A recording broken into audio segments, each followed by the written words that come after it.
Bonjour, je suis Hélène de Saint-Clair et vous êtes sur ma chaîne Le plaisir d'être soi.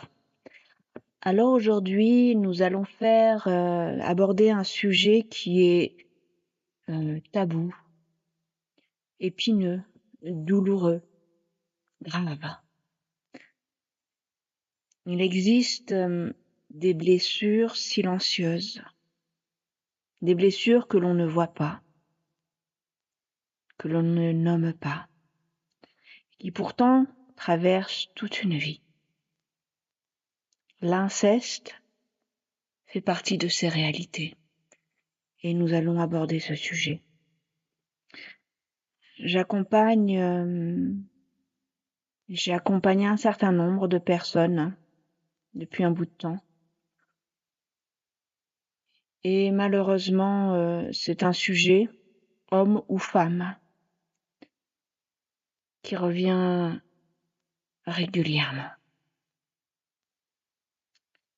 J'ai développé d'ailleurs une capacité à les sentir, à les voir, à les détecter. Ce sont donc des sujets extrêmement délicats et très douloureux, mais surtout des sujets que l'on n'ose pas aborder en fait. Alors, de plus en plus, les langues se délient.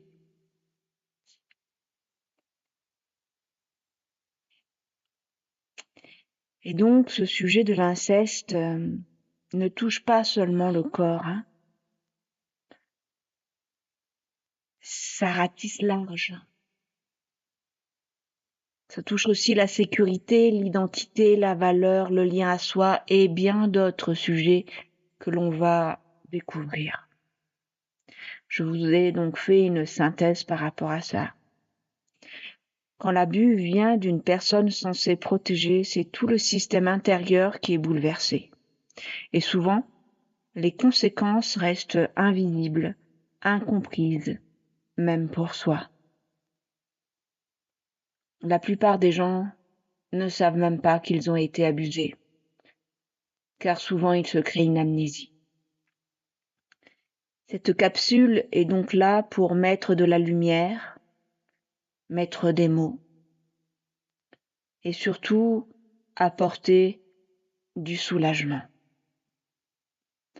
Alors la première chose dont on va parler, c'est la sidération.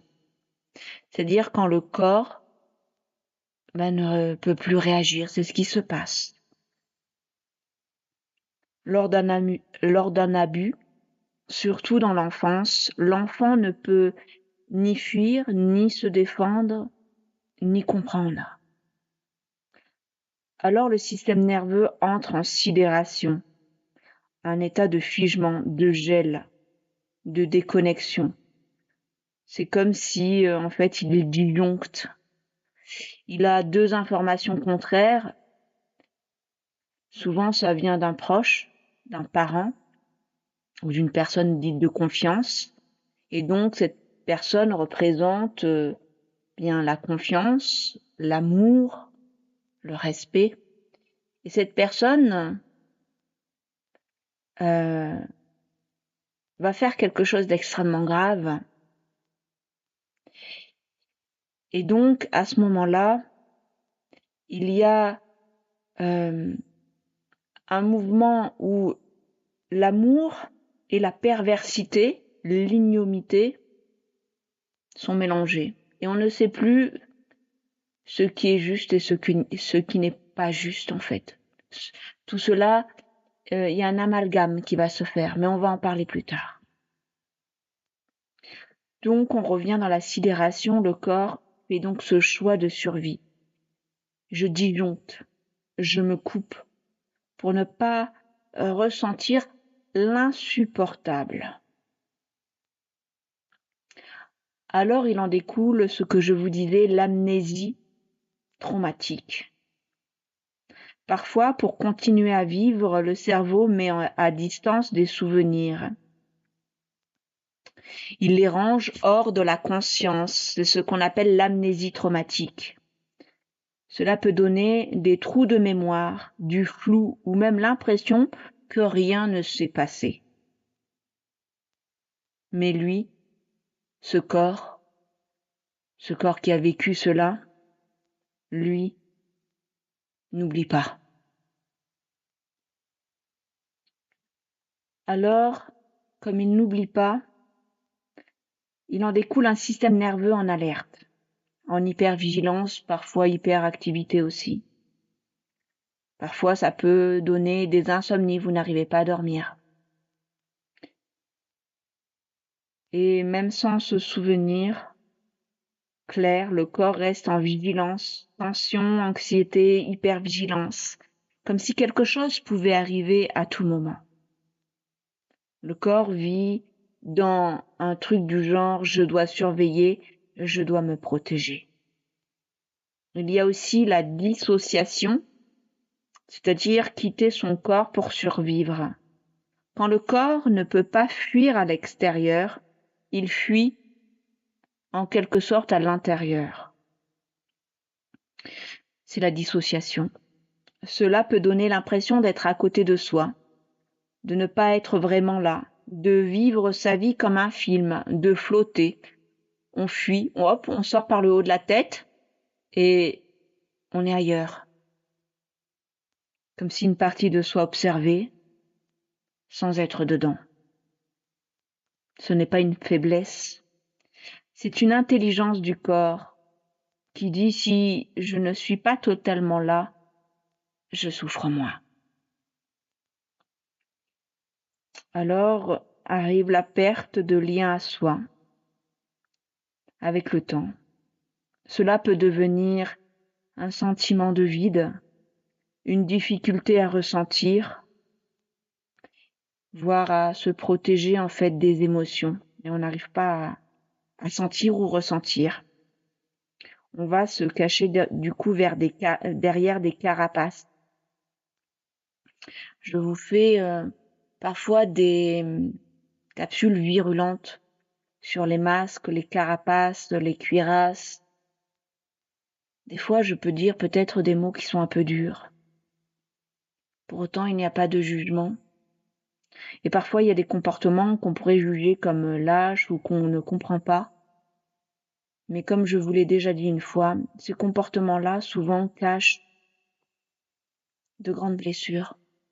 Il n'y a pas les ressources. Alors il n'y a pas de jugement à avoir.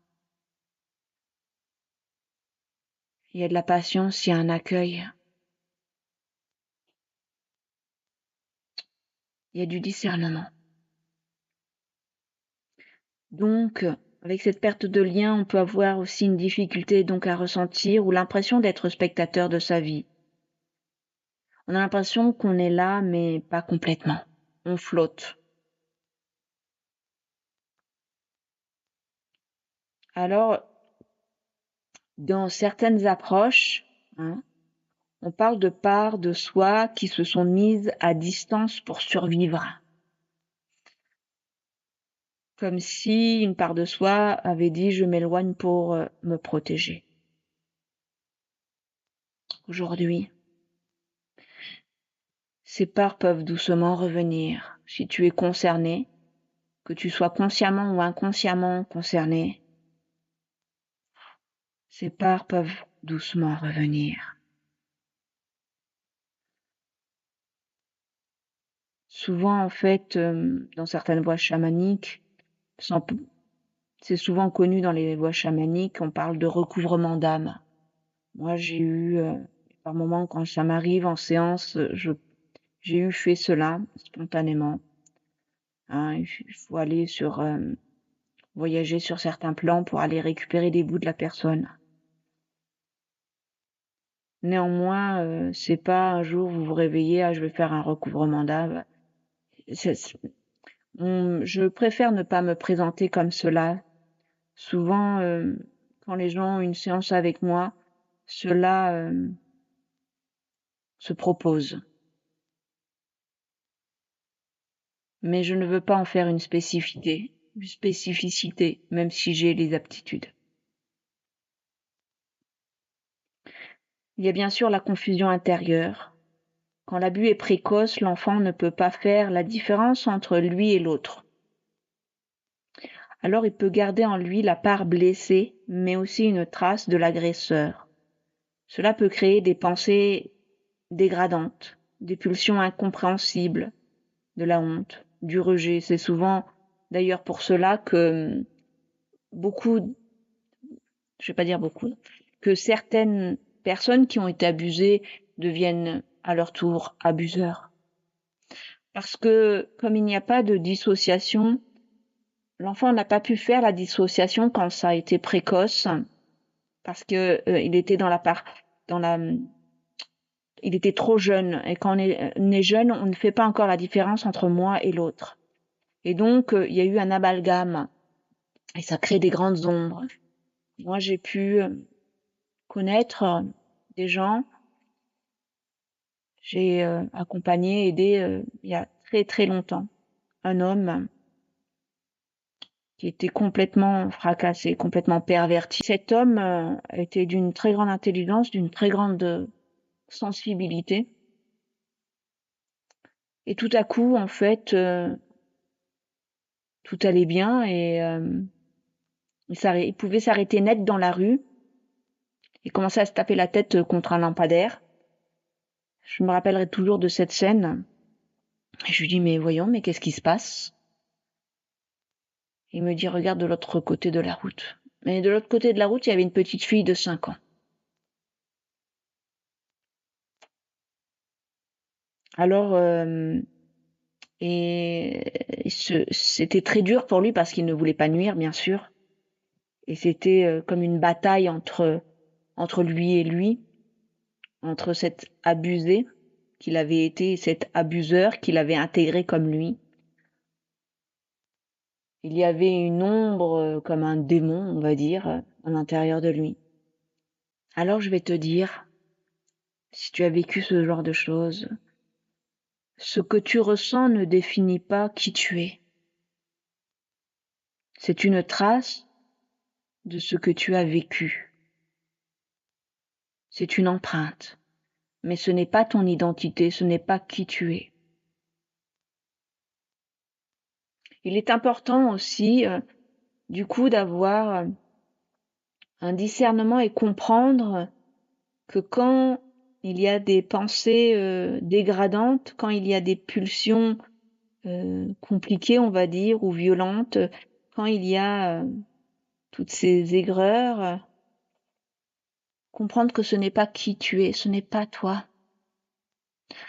Et il y a une phase où il faut faire un discernement, une différenciation, parce que comme il y a eu un amalgame, c'est important de comprendre que ce n'est pas toi, c'est l'empreinte, c'est la mémoire de l'intrusion, du non-respect.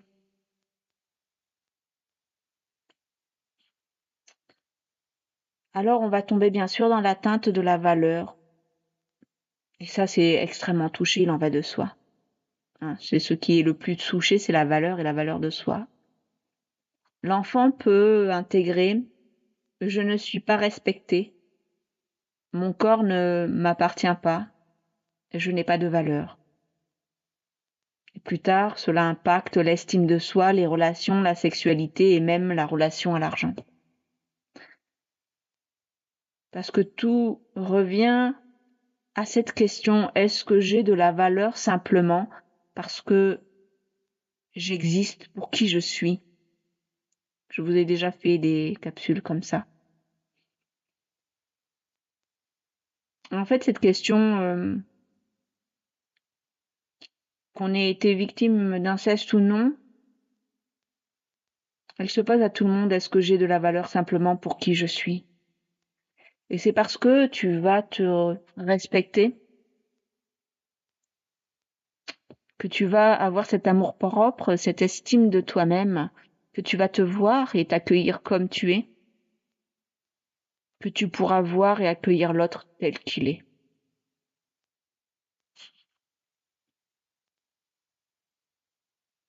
Alors, si tu as vécu cela, sache que tout ce que tu vis a un sens.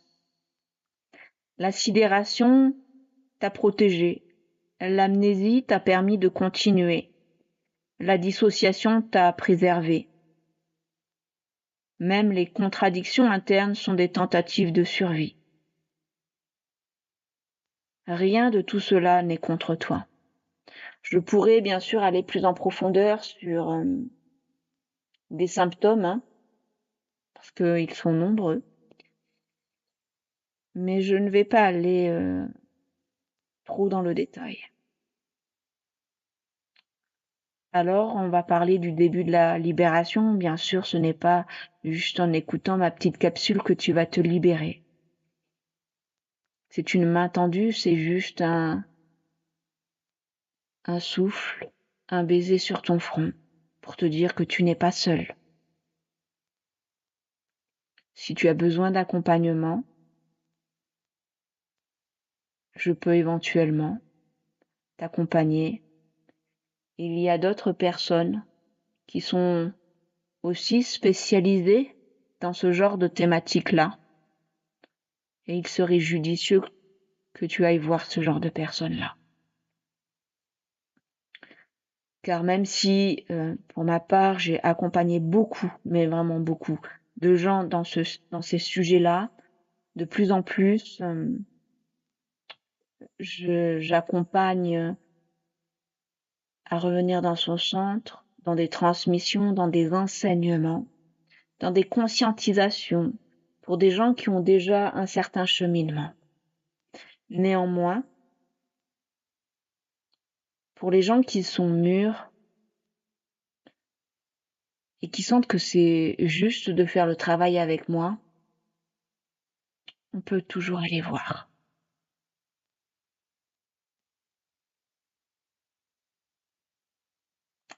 Alors aujourd'hui, tu peux faire ce que l'enfant ne pouvait pas faire, parce que tu es adulte. Tu peux différencier, tu peux faire la part des choses. Tu peux savoir que tu es toi. Tu peux savoir ce qui est toi et ce qui ne l'est pas. Et quand il y a quelque chose qui remonte, qui est comme une ombre, regarde-le bien en face.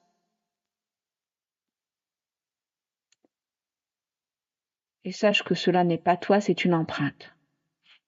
Je vais, avant de faire un petit travail, on va faire une petite visualisation, te raconter une histoire qui fait partie d'un de mes rêves. Une nuit, j'ai rêvé que j'étais à un grand banquet de mariage. En fait, juste avant, j'étais poursuivie par des loups affamés, des loups qui me faisaient très peur. Et j'arrive à ce grand banquet de mariage. Et les loups sont là, un peu plus loin, et je les sens, je les vois. Et dans ce banquet de mariage, il y a des énormes steaks. Et ce qui se passe, c'est que je vais prendre ces gros bouts de steak et je vais faire comme un lancer de poids ou de javelot. Je vais me mettre à faire des lancers de steak. Et je les envoie vers les loups. Et je me mets à nourrir ces loups. Jusqu'à ce qu'il y ait, en fait, ces loups deviennent qu'un loup. Et le loup se rapproche de plus en plus. Et je lui lance les steaks, et le steak, il devient ma lancée est de plus en plus proche de moi, et ce loup se rapproche. Jusqu'à ce que ce loup arrive à mes pieds, face à moi. Et que ce loup devienne un chien loup.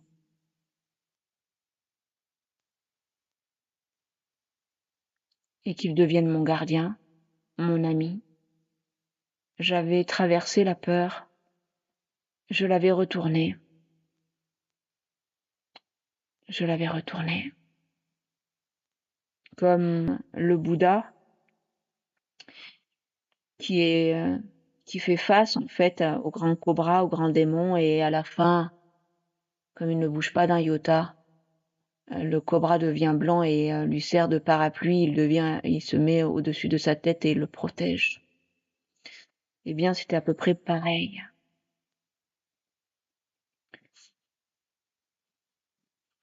Alors, il y a des peurs, il y a des traumas qui sont ignobles, je te l'accorde. Mais tant que tu n'auras pas éprouvé et traversé ces traumas, ils seront là en train de croupir au fond de toi. Et malheureusement, cela crée des maladies, tant psychiques que physiques. Cela crée des problèmes à un niveau sexuel, au niveau de l'argent, du travail, des relations, à tous les niveaux en fait, et de soi à soi.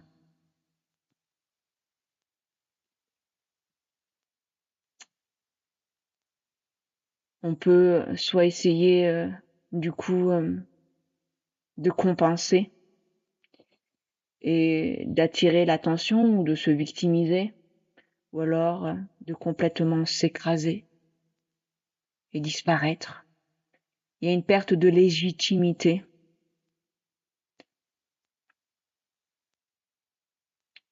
C'est souffrant. Je vais t'inviter à t'asseoir confortablement, à fermer les yeux et à te laisser guider par le son de ma voix. Ressens ton corps, ta respiration. Tout va bien, tu es en sécurité. Tu es là. Et dans cet instant, tu es en sécurité. Tu peux imaginer comme une bulle de lumière violette autour de toi qui va venir te sécuriser mais aussi transmuter toutes les ombres qui pourraient éventuellement remonter. Respire profondément, de plus en plus, dans ton ventre, dans ton bassin, dans tes parties intimes, dans tes jambes, dans tes pieds. Tu respires, tu laisses le souffle te traverser de la tête aux pieds. Mais plus particulièrement dans les zones, que tu en sois conscient ou non, qui ont été non respectées. Et ce souffle va se joindre à cette vibration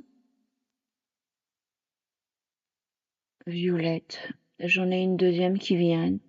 C'est un rayon, une fréquence or. J'ai la note do et fa qui vont venir. Do, fa et mi. Do, fa et mi. Visualise l'enfant que tu as été, le bébé que tu as été, et approche-toi doucement. Tu lui dis, je te vois, tu n'as rien fait de mal, je suis là maintenant. Et tu peux le prendre dans tes bras, le rassurer. Je suis là, je t'entends, je t'écoute, je suis présent.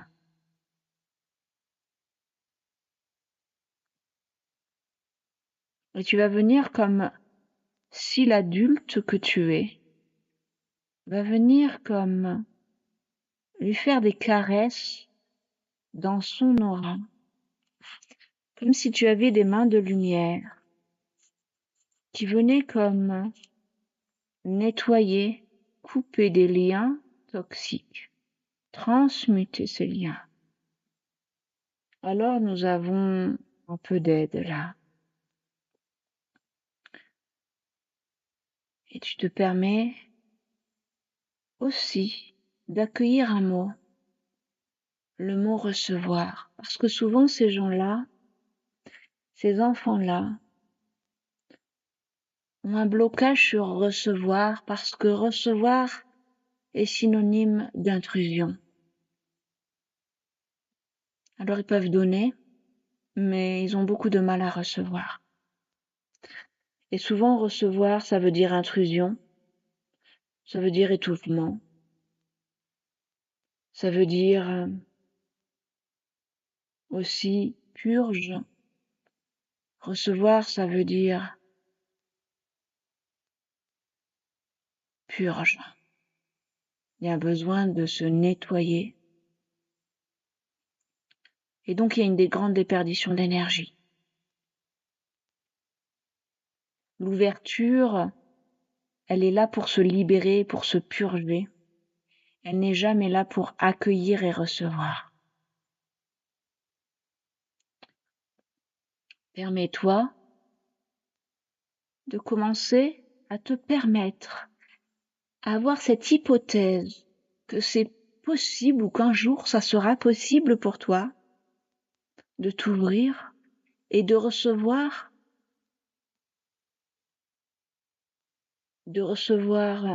pleinement, avec douceur, avec tendresse, avec conscience, avec respect, avec plaisir, avec amour, avec amour.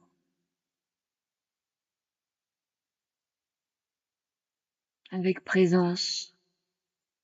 Et la première chose que tu vas te permettre de recevoir maintenant, c'est toi-même. Tu vas te permettre de revenir là. Prends un pas de plus vers toi. Toutes ces parts qui étaient parties, appelle-les. Ouvre ton cœur et viens les choyer, les rassurer, leur dire qu'elles peuvent revenir à la maison.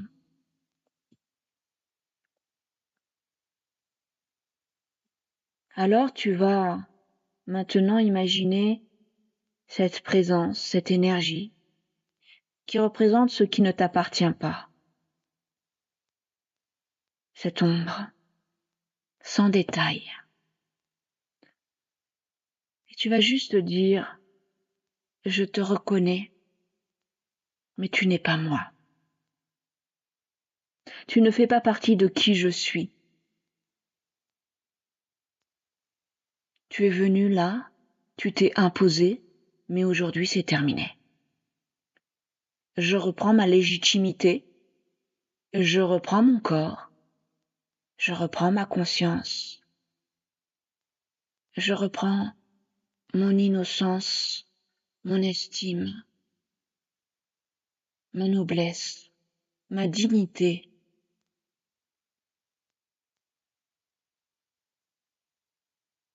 Voyez cette ombre quitter maintenant votre corps, votre aura. Tu ramènes ton attention dans ton corps et tu respires. Tu respires vers le cœur, vers le ventre, vers le bas-ventre, vers tes parties intimes. Tu viens occuper toute la sphère du bassin. Tu viens reprendre toute cette puissance-là. Je reprends mon espace. Je reprends mon corps. Je suis chez moi, ici, en moi. Et je fais de mon bassin mon siège légitime. Alors, toutes ces parts qui s'étaient éloignées pour se protéger peuvent plus facilement revenir tout doucement à leur rythme sans forcer. Toutes tes parts sont maintenant les bienvenues. Tu les accueilles en sécurité. Tu es entier, intègre, doucement, à ton rythme. Permets-toi, si cela est juste pour toi, de poser une main sur ton cœur et une autre sur ton bas-ventre. Permets-toi de voir cet enfant que tu réintègres. Si c'est juste pour toi de te balancer, de te bercer ou d'imaginer que tu berces cet enfant dans tes bras, alors fais-le. Tu peux lui dire que qu'il est en sécurité et respire. Laisse ces phrases t'imprégner. Je ne suis pas ce que j'ai vécu. Ma valeur est intacte et inestimable. Je mérite douceur et respect. Je me choisis. Tu reviens doucement à ton corps, à ta respiration. Tu es là, entier. Sens le souffle pétiller partout en toi. Quelque chose en toi commence à se réparer.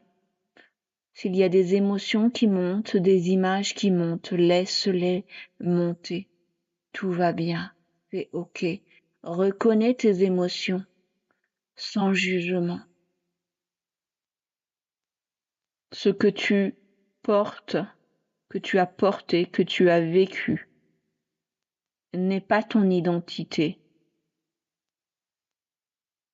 Tu peux transcender cela maintenant. C'était une empreinte et tu la transformes. Quand cela sera juste pour toi, tu vas doucement revenir, prendre conscience de ton corps, de tes pieds qui bougent doucement, de tes doigts, à ton rythme. Et sois en gratitude vis-à-vis de toi pour te permettre d'avoir fait ce voyage. Si cela est nécessaire et juste, je te propose 2 choses. Soit tu peux aller écouter certaines chansons qui sont gratuites sur mon site internet comme Tabou d'abus, Être pervers, Je me choisis, Je sors de ta nuit. Tu peux également aller sur mon site internet. Dans l'onglet chansons, il y a 2 albums qui sont à vendre et je te conseille le premier qui vient travailler en profondeur ce type de thématique, entre autres. Si tu ressens le besoin de réécouter notamment cette petite partie de méditation, écoute-la autant de fois que cela est juste et bon pour toi. Très belle journée.